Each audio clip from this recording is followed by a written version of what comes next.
আরে দূর, কি যে কও তোমরা! হাঁসের গোশতের সাথে নারকেল না দিলে কি জমে?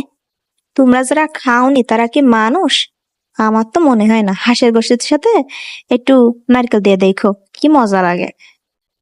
কিন্তু আমার মতো মানুষ হইলে তা হাঁসের মাংস তো খাই না, তাহলে এই নারকেলটা খাবো কি করে? হ্যালো ভিউয়ার্স, আসসালামু আলাইকুম।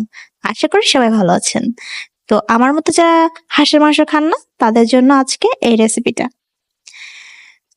তো এখানে আমরা নিয়েছি প্রায় 1 কেজি মুরগির মাংস, যেটা ব্রয়লার, আর নিয়েছি একটা নারকেল, যেটা ফালি ফালি করে কেটে নিয়েছি।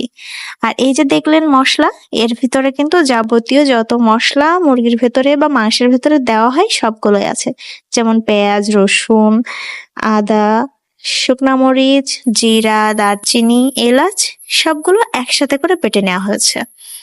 এখন